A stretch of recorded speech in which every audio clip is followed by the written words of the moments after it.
तर भावांनो, जय श्रीराम. आज आपण चाललेलो आहे पुणे जिल्ह्यातील जेजुरी या गडावर.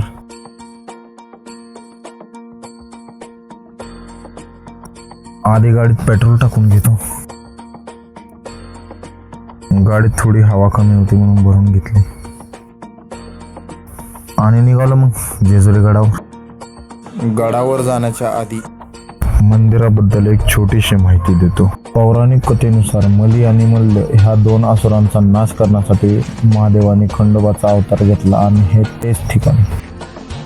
आणि हे मंदिर 17व्या शतकात 1608 मध्ये विठ्ठल गुरुदेव आजरेकर यांनी बांधले होते. गाडी चालवून थकलो आणि भुका पण खूप लागलेला. आलो मग हॉटेलमध्ये, गोकुळ हॉटेल. एंट्री केल्या केल्या भव्य अशी श्रीकृष्णाची मूर्ती दिसली. पोट भरून जेवण वगैरे केले. या हॉटेलमध्ये वेगळी सिस्टम होती. हाताने पान बनवायचे. पान ठेवले होते, पान बनवले, खाल्ले, एकच नंबर चव. आणि निघालो जेजुरी गडावर.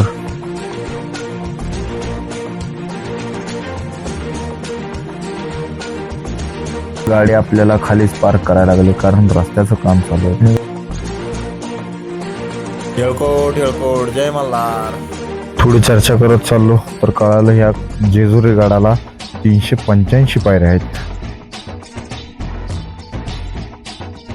मग काय, चढाई तर लागणारच. गेलो, गर्दी तर खूप होती. खूप ऐकत आलो होतो खंडोबारायाची सोन्याची जेजुरी. आज साक्षात पाहिली ही खंडोबारायाची सोन्याची जेजुरी. जेजुरीगड हा पूर्ण भंडाऱ्याने भरला होता.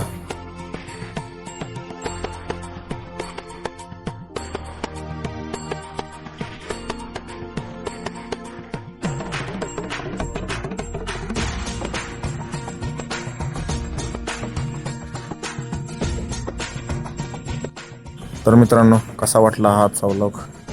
असेच नवीन नवीन ब्लॉग पाहण्याकरता या चॅनलला सबस्क्राईब करा. तर भेटू परत पुढच्या ब्लॉगमध्ये. जय श्रीराम.